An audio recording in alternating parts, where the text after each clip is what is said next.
महेंद्र परिडा साधारण संपादक एआईसीसीटी ओडिशा। कौन कहबे 12 तारिख धर्मघट नहीं जो मैंने सारा भारत वर्ष ओडिशा सब 5 कोटी लोक होगा आकलन कौन रही आपण देखु केंद्र सरकार श्रमिक विरोधी एवं जन विरोधी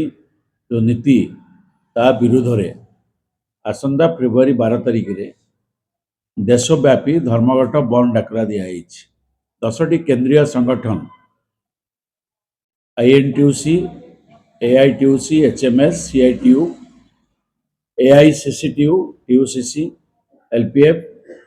सेवा एवं बैंक बीमा अनुष्ठान माने डाकरा ता सहित इंडिपेंडेंट फेडरेशन इलेक्ट्रिसिटी और पोर्ट वर्कर यूनियन, कोल वर्कर्स यूनियन जिते सारा भारतवर्ष अच्छा समस्ते या समर्थन जन मोदी सरकार जो भाव में 29टी श्रम आईन को 4टी कोड रे परिणत करी श्रमिक मान को आउ एक दासत्व प्रथा भितर ठेली देवाई जो चेष्टा कर विरोध करुचु। समस्त श्रमिक संगठन माने विरोध करुचु। राधाकांत सेठी सभापति एआईसीसीटी ओडिशा राज्य कमिटी आसंता फेब्रुआरी 12 तारिख रे देशव्यापी श्रमजीवी मानकर धर्मघट डाकरा दि जाइए एवं ये प्रथम थर पर नुह बीजेपी नेतृत्व रे सरकार आसिला परे देश में बारंबार ये धर्मघट करने पड़ुची। तार कारण होची अतीत रे श्रमजीवी माने जो अधिकार हासिल करथिले से समस्त अधिकार गुड़ी को तांको ठारू छड़े नहीं मालिक मानकर पक्षरे से आईन गुड़िक किभली भाव रे तांकर स्वार्थ तांको संपत्ति बढ़ेइबो एवं श्रमिक माने किभली भाव रे आउ धर्मघट करिवार अधिकार रहिबो नाही सेमानकर कोनोसी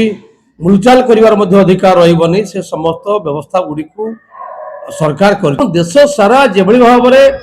देशर संपत्ति की खनिज संपद को देशर जंगल जमी पानी सेमान हाथ में दे दि जाउची जहा फल रे वर्तमान जलवायु परिवर्तन ठारू आरंभ करी परिवेश एते प्रदूषित हेलानी जे आगामी दिन में निश्वास नवाकू पवन मिलिबो नहीं पीवाकू पानी मिलिबो नहीं। तेणु एई जो स्थिति तैयारी होईची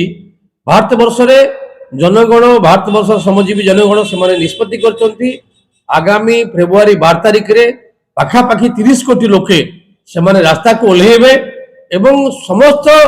भारत वर्ष जनगण को निवेदन कराई समस्त नागरिक मान को निवेदन कराई सहयोग करेंगे कहीं ये संघर्ष होची समस्तंकर एथि सहयोग करी सरकार को चेतई देवे यदि से न चितंती आगामी दिन में ये धर्मघट ये हड़ताल ये खाली गोटे दिन नुह ये दिन दिन धरिकी चलो एवं आगामी दिन में जो सरकार वर्तमान अच्छी ये एक जनविरोधी सरकार बोलिक लोक आगे जो भाव में तार प्रतीयमान होची से कथा प्रत्येक लोक अनुभव करेंगे।